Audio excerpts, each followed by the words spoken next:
Okay, everyone. Can everyone hear me? Calm down. Great.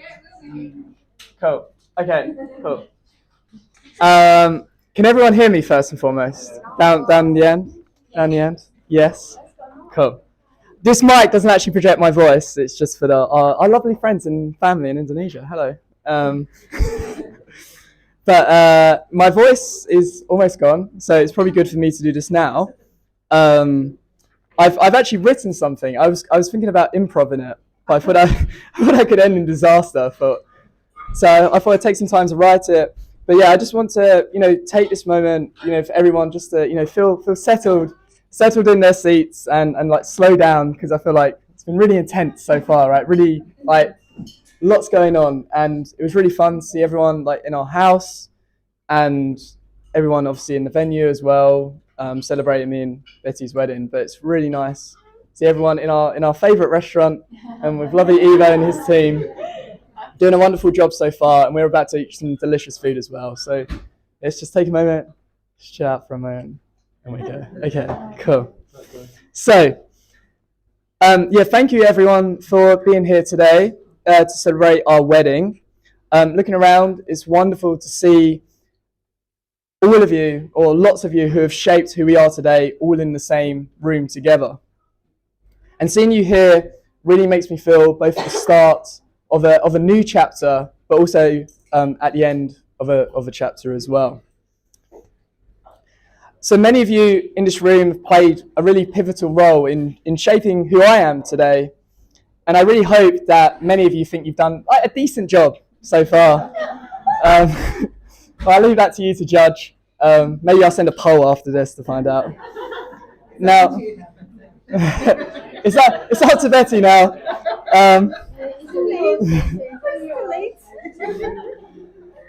And obviously no one has played as big a role as my parents. My mum here, Dawn, who has been announcing herself as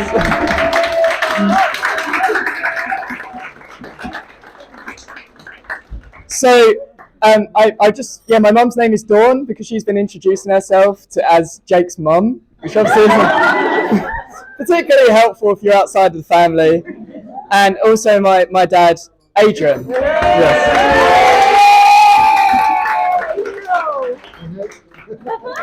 And, it goes without saying, for those of you obviously in the immediate family and those that know our family, they provided one of the best examples of how a relationship can grow stronger and stronger over time. So I thank them for that.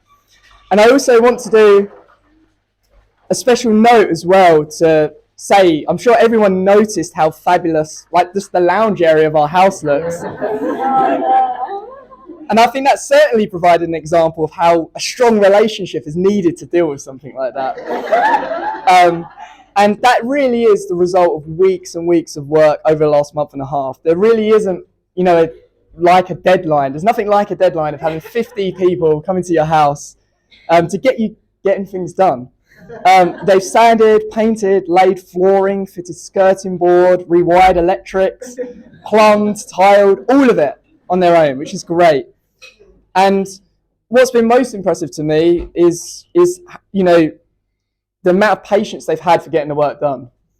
And I think that's really admirable, because doing DIY, all that's very, very difficult. It can create a lot of stress, and they've showed a real grace and calmness in doing that. My dad slightly more so than my mum, who I think broke down maybe 2 or 3 times during the period of work. Dad actually finished it. Yeah, Dad did it. Yeah. I only swore maybe once or twice. Yeah. And that is extremely impressive for my dad. So yeah, thank you to my mum and dad for that wonderful example of like how I can be, a good husband to Betty in the future. And You do the housework like your dad. huh? Can you do the tile, the floor? A good example in terms of communication skills, not in terms of DIY. Before I move on as well, about talking about the most important person in the room today, I also want to take a moment to say some words about my sister. So, my sister's name is Rachel, just in case she introduced herself as Jake's sister. Rachel is caring, she's kind, she's just an all-round wonderful person. She's incredibly patient with people and puts others at the centre. She's someone that shows a value of just the little things. So like all your lovely place cards are her handiwork. And even for my recent, Betty's shoes, but even Betty's hair. Betty, is there anything else? You're more here. That's hair. Yeah. Ollie's hair. So, yes, but yes. There's many examples. But there's many examples how Rachel is constantly kind and caring to those around her. And even things like my recent birthday, so I was 30 a few weeks ago, and she designed just the box my gifts came in. I mean, little things like that just make you as an individual person feel extra special, whether you're her brother or her fiance or anyone else in her immediate circle. It's wonderful. And I just want to thank her for having patience with me, because we've had our disputes over the years, and I've known her for most of my life, but really I've been around for all of hers. And whether she thinks that's good or bad, I'll leave it to her to judge. Now, I want to talk about me and Betty's first meeting. It seems like the right place to start. Like for most of you, I think most of you know the general gist of the story. And also, me and Betty, we've been going out since February, so we still don't have a ton of stories to go on. So I just go with the first one. Now, it may feel to everyone in this room that the engagement and the wedding of Betty and me has been rather rapid. And in some sense, this is true, but it's also felt like a long time in the making. And I first met Betty, and I checked this, on Saturday, the 14th of July, 2018. So over 5 years ago, I met Betty travelling on a train from Leuven to Brussels. And I recall, I think I'm right in saying that Betty was the one who first sparked off the conversation after seeing me struggle to lift my obscenely heavy suitcase up the stairs of the carriage. And it was one of those European trains as well, so it's got like loads of stairs. And I had my, loaded with like my jiu-jitsu gear, some beer, some glasses that I was taking home after a wonderful trip. And I remember our conversation continued past that initial 30-minute train journey. So it's only 30 minutes from Leuven to Brussels. And we ended up having lunch in the Brussels train station. Oh, I don't remember about that, actually. So, Sorry, honey. the reason why she doesn't remember that is that I was eating and she was just there watching me eat. That's actually what happened. That's what happened. And I can't remember the exact details of that conversation, but really if there was some kind of technology like you would see in maybe an episode of Black Mirror where you could go back in time and see what the contents of that conversation would be, that would really be one of the first places I would go. Although, I think I'd be quite scared that it would just be me rattling on about the merits of jiu-jitsu training for about 30 minutes, for the whole time, which would probably be awful in hindsight. And I don't think our conversation, as Betty just said, had quite the same impact on Betty as it did on me. Because it really put me in a happy mood. And the reason why I was able to verify the date was because I was so happy after that conversation, I left a 5-star review for the place where I ate lunch. and a really good recommendation as well. And that conversation, that first meeting, and this is where I do feel a little, older, despite my young looks, where we continued by exchanging our Facebook details rather than Insta, Snap, or TikTok, or whatever platform Ed and Ben or Emma is using, Flo or Pollyanna. And so I remember in a debrief of the trip with my friends, so a friend of mine at a local pub, I do remember Betty had made this really distinct impression on me. And please forgive the immatureness of what I'm about to say, but Betty was the hottie I'd met on the train. And I'm sure you would all agree that statement is pretty accurate still today.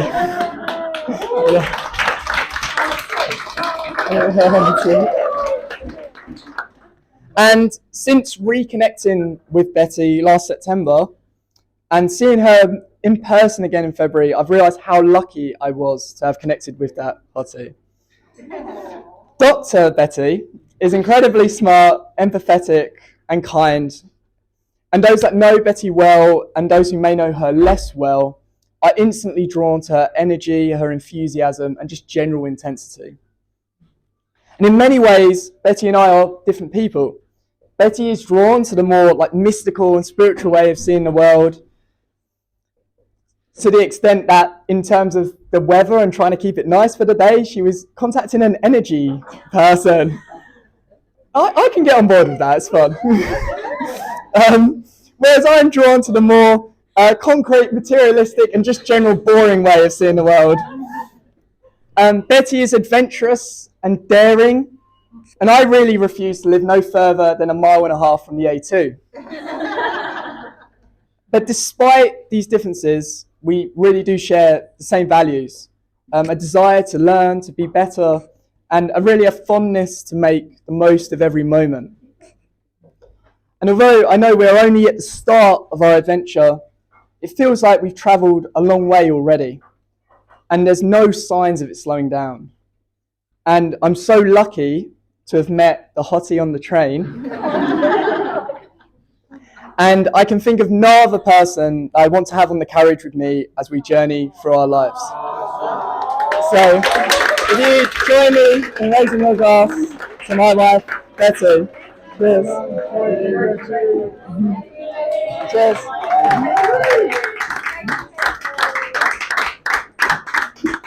Thank you, everyone. I think, Betty, do you want to say some words? That first. I've got to say something. Oh, you're not. Are you sure? No. Go on, Dad.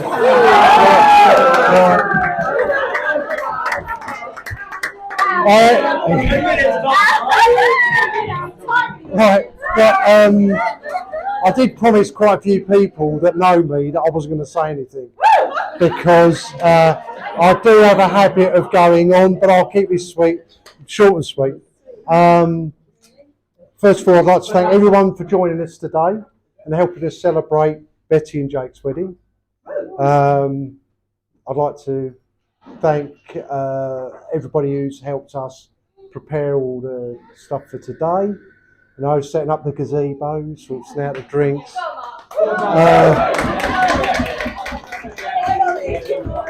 And I'll just say one more thing. Most importantly, I really want to thank Betty for taking Jake off our hands.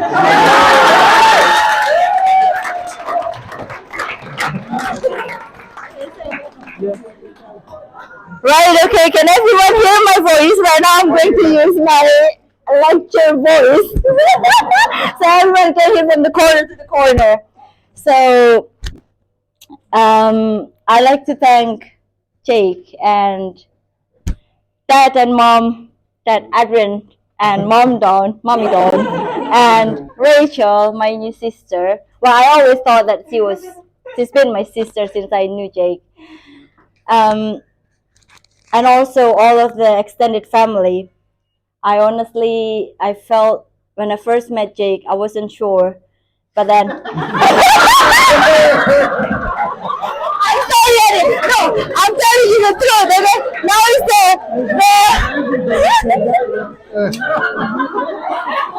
I'm here now. Huh? So no. Honestly, so I was. To be fair, okay. So I'm really being honest here, right? So I'm being honest and blunt. I don't have any notes with me, okay? I'm just being. He said he was worried about messing around with the speech, so I'm just gonna messing around with that now. So I think I'm good at being a comedian or like stand-up comedy, isn't it?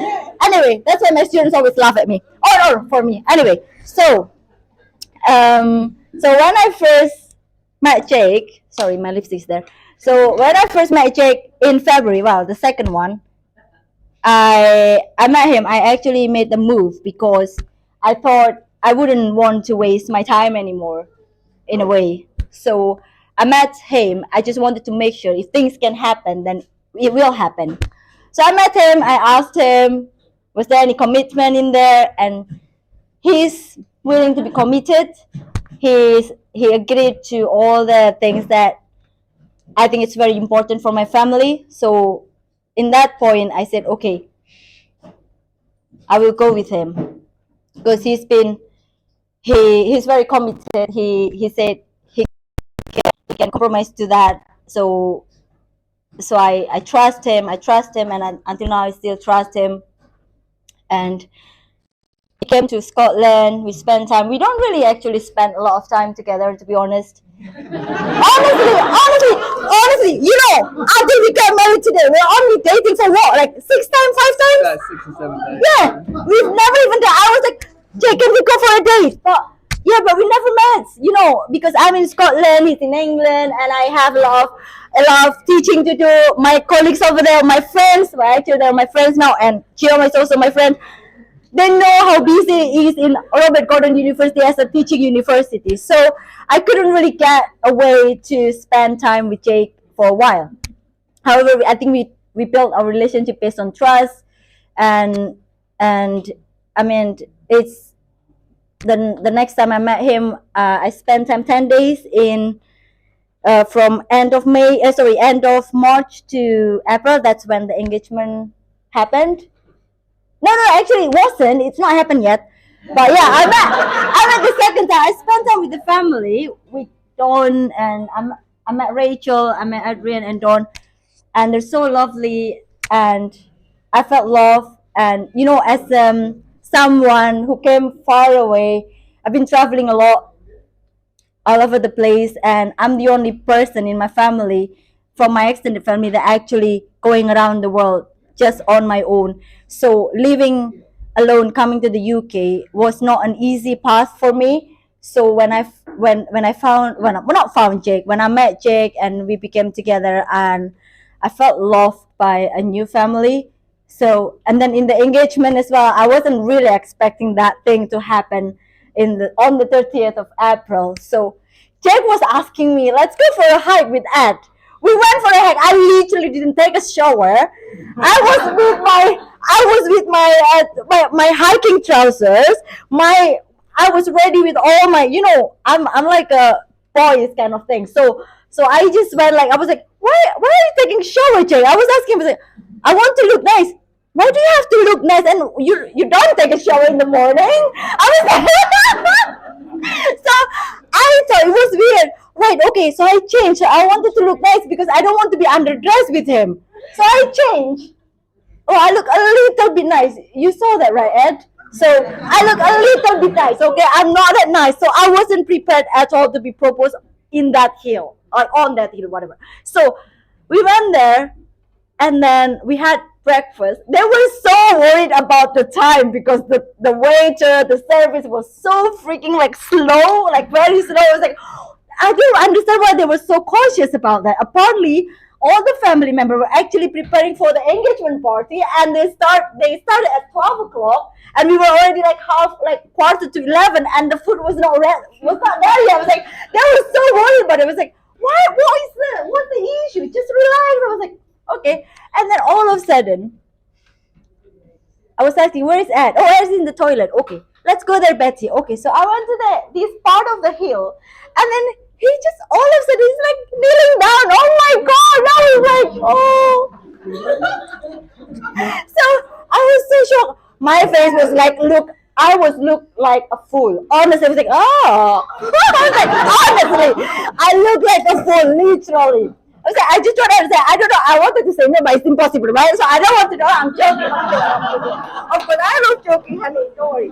So anyway, so I said, sorry, Chioma. I think it's a pina colada. How much did you take? Did you put? Anyway, it's fine. Good. It's great. So I said yes, and And I never said anything to my family until I said yes to Jake. So and then after I got the wedding, sorry, not the wedding, the engagement. Then I told my family. They were like, "What happened? Why all of a sudden?" And they were like questioning. So I was like, "Yeah, just wait for the dates." That's what I said to them. So from that time, I got to know Jake better, and then the family member. And during the engagement party, I just felt so loved, and I'm so grateful that I'm here now as Jake's wife. Oh, it's really weird to say that. I need to get used to it. So I'm so grateful for being part of the new family, and I'm so grateful. And I have never thought that I would have found a new family in different country where I actually never thought of it at all. That I would end up with an Englishman. Because I live in Scotland, so I never thought that I would have met someone from England, and we even we even did try to have a long distance relationship. The point is, I'm just so grateful that I'm here and being part of the family. Me and my band, Rachel, Ollie sent me away. Thank you so much, Ollie. And I'm so grateful, and this tiara as well. It's something borrowed, right, from Vanessa. So I'm so grateful that I felt really loved from all the process. I never had this smooth process when I was in Scotland. I didn't even think about how to prepare all this wedding. Mom down and Dad Adrian, they both are doing so much for both of us, and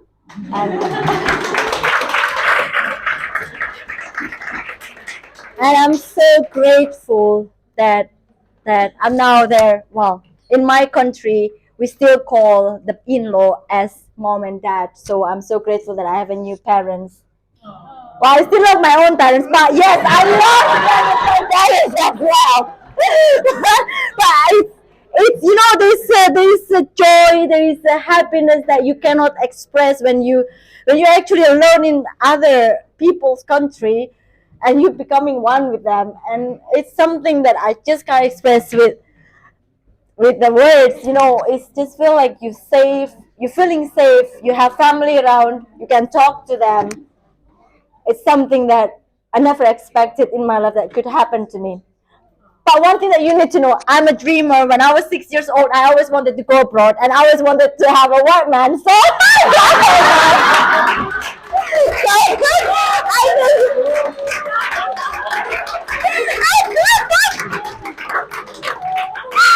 sorry. I must have put your speech on me. I'm sorry, but thank you so much for listening.